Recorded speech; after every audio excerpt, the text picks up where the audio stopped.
여러분 한 주간 평안하셨습니까? 시편 산책 시간입니다. 오늘은 시편 39편을 봅니다. 전체가 13절로 되어 있습니다. 하나님 말씀 봉독해 드립니다. 내가 말하기를 나의 행위를 조심하여 내 혀로 범죄치 아니하리니 악인이 내 앞에 있을 때에 내가 내 입에 자갈을 먹이리라 하였도다. 내가 잠잠하여 선한 말도 바라지 아니하니 나의 근심이 더 심하도다. 내 마음이 내 속에서 뜨거워서 묵상할 때 화가 바라니 나의 혀로 말하기를 여호와여 나의 종말과 연한의 어떠함을 알게 하사 나로 나의 연약함을 알게 하소서. 주께서 나의 날을 손 넘기만큼 되게 하심에 나의 인생이 주의 앞에서는 없는 것 같사오니 사람마다 그 든든히 선 때도 진실로 호사뿐이니이다. 진실로 사람은 그림자같이 다니고 헛된 일에 분유하며 재물을 쌓으나 누가 취할는지 알지 못하나이다. 주여 내가 무엇을 바라리요? 나의 소망은 주께 있나이다. 나를 모든 죄과에서 건지시며 우매한 자에게 욕을 보지 않게 하소서. 내가 잠잠하고 입을 열지 아니하옴은 주께서 이를 행하신 연고니이다. 주의 징책을 나에게서 옮기소서. 주의 손이 치심으로 내가 쇠망하였나이다. 주께서 죄악을 견책하사 사람을 징계하실 때에 그 영화를 존모음같이 소멸하게 하시니 참으로 각 사람은 허사뿐이니이다. 여호와여 나의 기도를 들으시며 나의 부르심에 귀를 기울이소서. 내가 눈물 흘릴 때에 잠잠하지 마옵소서. 대저 나는 주의 객이 되고 고류자가 됨이 나의 모든 열조 같으니이다. 주는 나를 용서하사 내가 떠나 없어지기 전에 나의 건강을 회복시키소서. 아멘. 오늘은 잠잠히 주만 바라라 라고 하는 주제로 말씀을 나누려고 합니다. 시편 39편은 자연스럽게 38편과 연결되어 있습니다. 38편이 하나님의 징계를 받는 속에서 부르짖는 기도였다면 39편도 징계 중에 있는 시인이 하나님께 개인적으로 드리는 애가입니다. 10절과 13절이 특별히 그것을 보여주는데요. 주의 징벌을 나에게서 옮기소서. 주의 손이 치심으로 내가 쇠망하였나이다. 주는 나를 용서하사 내가 떠나 없어지기 전에 나의 건강을 회복하소서. 이 내용을 보면 하나님 앞에 고통 속에 부르짖고 있습니다. 특별히 시인인 다윗이 자신을 깊이 돌아보면서 기도하는 이 시편에는 인생이 덧없음, 인생 무상에 대한 통찰이 아주 깊이 드리워져 있습니다. 그래서 인생 무상을 이렇게 깨달으면서 오직 소망은 하나님께만 있다라고 노래한 시편입니다. 두드러지게 나타난 주제는 인생이 덧없다라고 5절과 6절이 얘기하고 그리고 하나님이 유일한 소망이라고 7절이 얘기합니다. 이런 시편을 기록한 다윗은 고통을 겪으면서도 말을 참으려고 무던히 노력했습니다. 특히 자기를 공격하고 냉소적으로 얘기하고 대적하는 원수들 앞에서 참 말을 참기는 어렵습니다. 3절에 보니까 속에서 열불이 난다라고 하는 얘기를 했습니다. 그렇지만 다윗은 혀로 인해서 죄에 빠지지 않으려고 혀를 재갈을 매겼다라고 이야기하고 있습니다. 또한 선한 말로 자신의 정당성을 변호하고 싶지만 삼자 대면을 하고 시시비비를 가리고 싶은 마음이 있지만 이를 참고 침묵하기 때문에 더욱 고통이 가중되고 있다라고 얘기하고 있습니다. 그럼 성도들은 아무리 큰 고통이 따른다 해도 악인들을 대적하고 악인들에게 더 심한 말을 해서는 안 됩니다. 행악자들을 이겨야 합니다. 때가 되면 하나님이 다 해결해 주실 것이기 때문입니다. 여러분 시편 기자는 인생은 참 짧다라고 얘기하고 있습니다. 그러면서 소망이 오직 하나님께만 있다고 얘기합니다.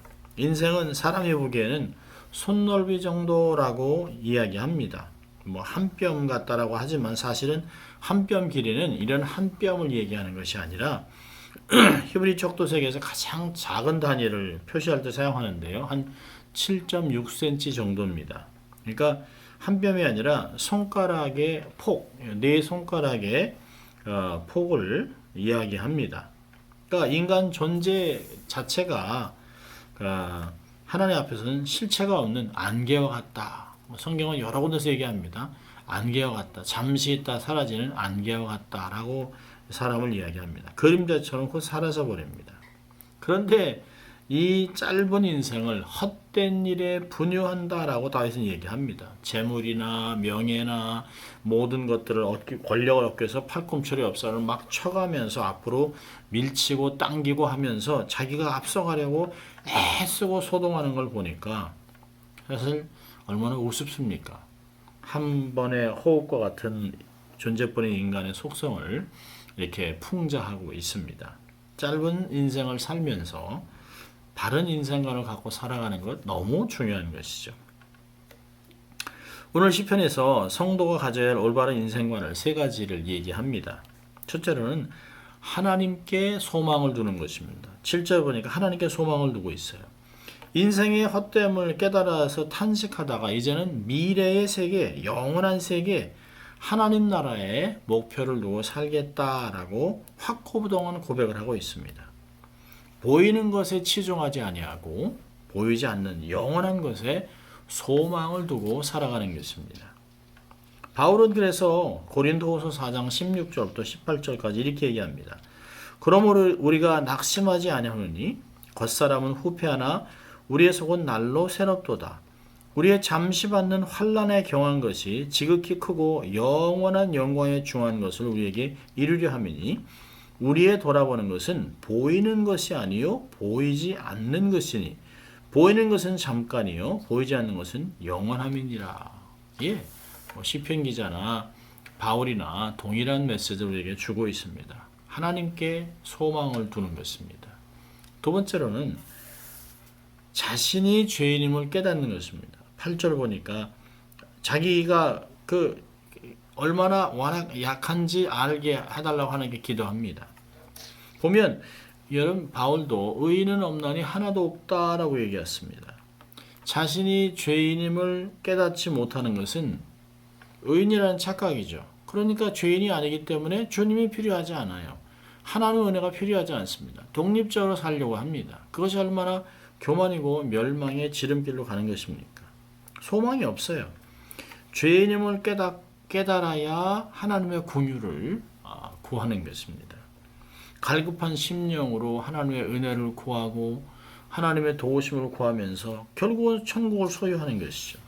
여러분 은혜가 깊을수록 자신이 얼마나 추한 존재인지를 압니다. 사도바울같이 탁월한 신학자, 탁월한 영성을 갖고 있는 사람이 어디 있습니까? 근데 바울은 자기가 죄인 중에 괴수라라고 얘기하고 있습니다.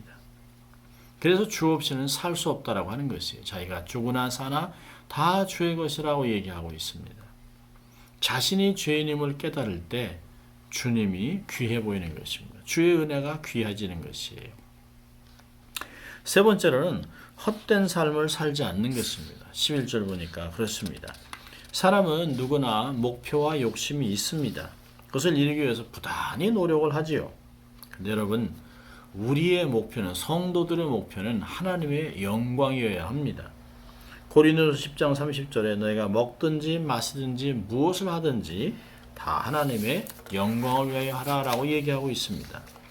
하나님 중심, 말씀 중심, 교회 중심 이 삶을 살아야 하는 것이죠. 영원한 열매를 맺기 위해서는 천국에 쌓아놓아야 합니다. 특별히 빌립보 3장 14절 보면 삶의 자세를 얘기하죠. 표대를 향하여 그리스도 예수 안에서 하나님의 위에서 부르신 상급의 상을 위하여 쫓아가노라. 여러분 예수 안에라는 건 너무 중요한 것이죠.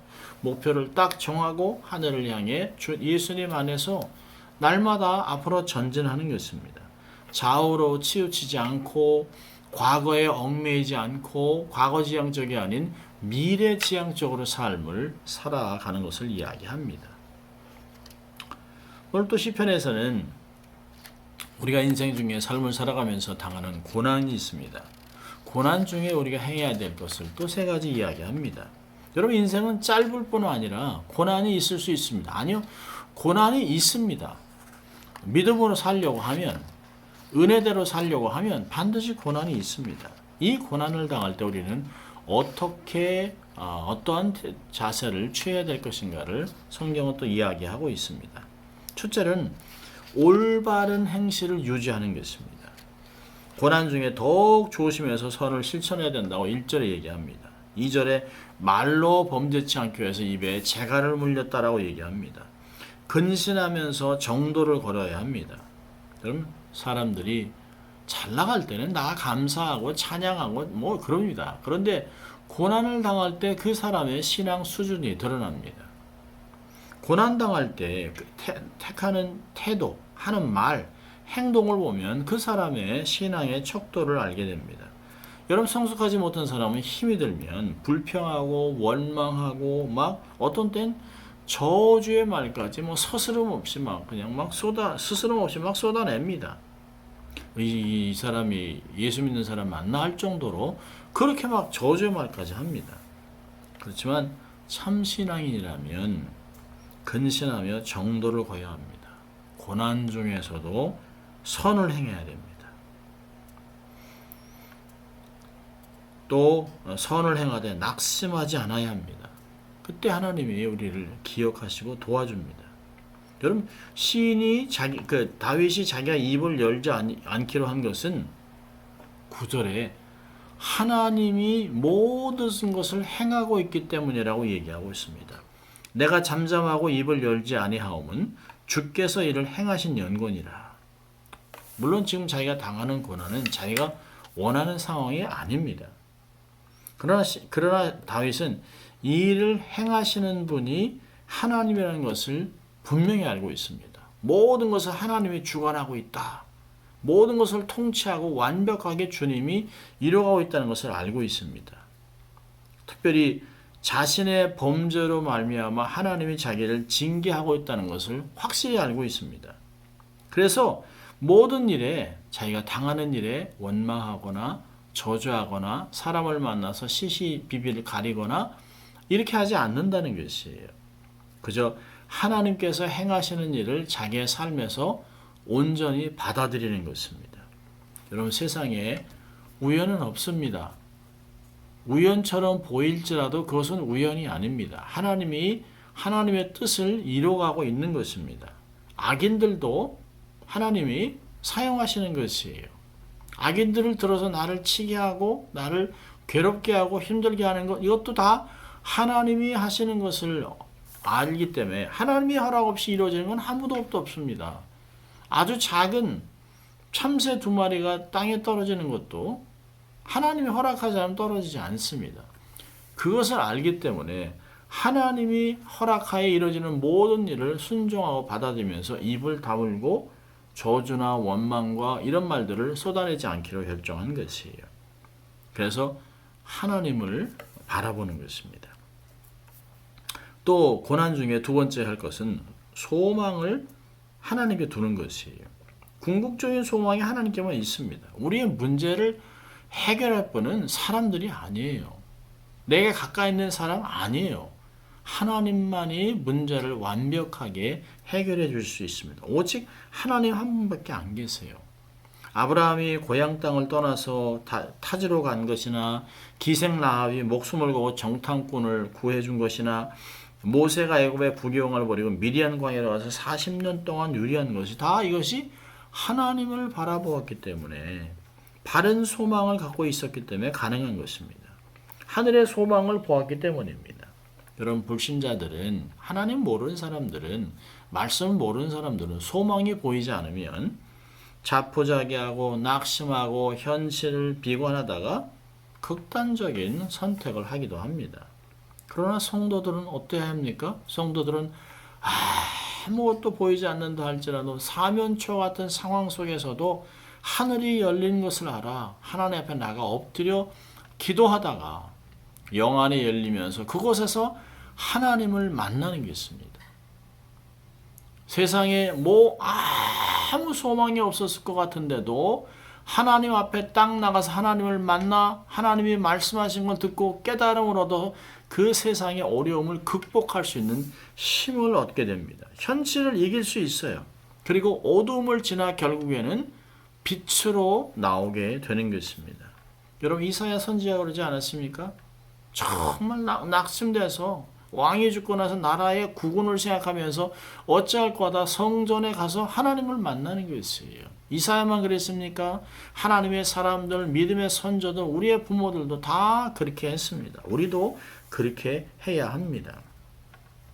영안이 열려서 비밀을 깨닫고 나니까 현실을 올바로 이해할 수 있는 것이 하나님이 행하고 있다. 세상은 이렇게 복잡하고 세상 알 수 없지만 천상의 하나님이 보좌에서 모든 것을 다스리고 있다. 그 하나님이 나의 하나님이라는 것을 깨닫고 나니까 새로운 힘이 나는 것이에요. 시편 62편 1절과 2절 6절에 보면 나의 영혼아 영원히 잠잠히 하나님만 바라며 나의 구원이 그에게서 나는도다. 나의 영혼이 잠잠히 하나님만 바라라. 나의 소망이 저에게서 나는도다. 오직 주만이 나의 반석 나의 구원이시니 오직 주만이 나의 산성 내가 요동치 아니하리로다. 할렐루야. 얼마나 놀랍습니까? 하나님이 나의 산성 되시니 요동치 않는다는 것이 아무리 세상이 나를 정말 엄청난 파도로 덮으려고 해도 하나님이 나를 띄우시고 살리시고 보호하고 있다는 것입니다. 그래서 주만 바라보는 것입니다. 자, 고난 중에 세 번째 할 것은 올바른 행실을 가지고 유지하고 올바른 소망을 가지고 세 번째는 올바른 준비를 하는 것입니다. 어떤 준비를 할까요? 주님 만날 준비를 하고 살아가는 것입니다. 우리가 이 땅에서 영원히 살 것 같지만 그렇지 않습니다.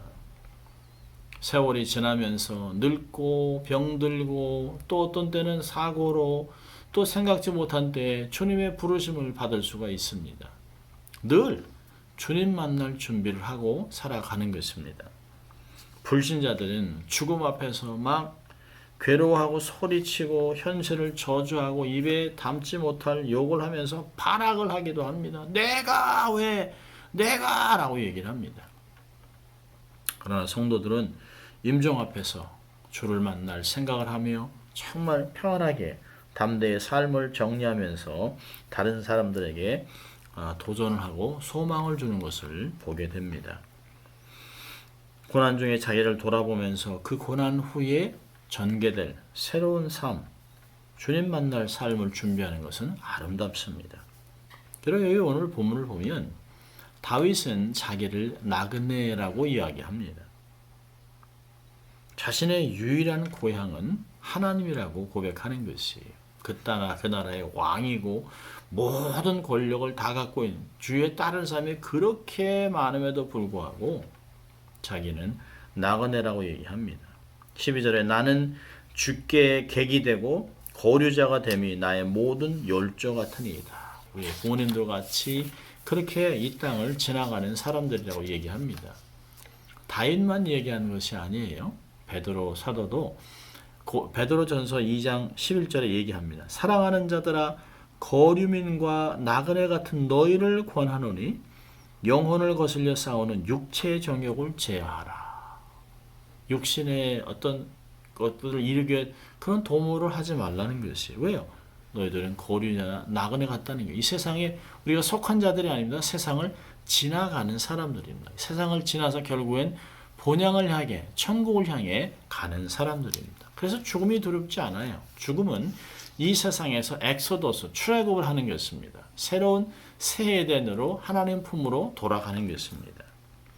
그래서 하나님의 백성은 언제나 이 땅을 사는 동안 이 땅의 사람들로부터 외국인과 나그네로 여김을 받았었습니다. 또 그들이 또 자신을 그렇게 여겼었습니다. 그것은 언제나 하나님의 백성의 힘이었습니다. 왜요? 여기 영원히 사는 사람이 아니에요. 우리는 그냥 본향으로 돌아갈 것이에요.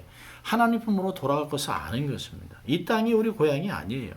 우리의 유일한 궁극적 고향은 하나님, 바로 자신입니다. 여러분 인생은 정말 짧죠.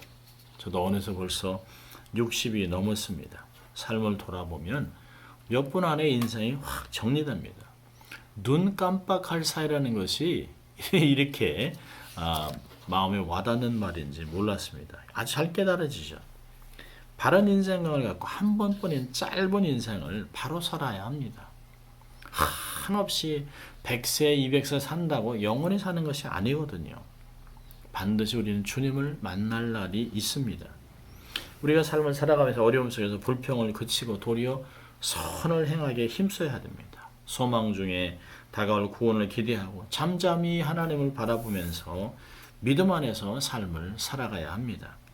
하나님의 모든 것을 완벽하게 주장하시고 지금도 불꽃 같은 눈으로 나의 삶을 일거수일투족을 다 돌아보면서 때를 따라 돕는 은혜를 주시고 필요한 것들을 공급하시는 그 주님이 나의 선한 목자이기 때문에 넉넉히 삶을 살아갈 수 있습니다. 그 주님과 동행하는 한 주간 되시기를 주의 이름으로 축원합니다. 기도합니다. 하나님 아버지 감사합니다.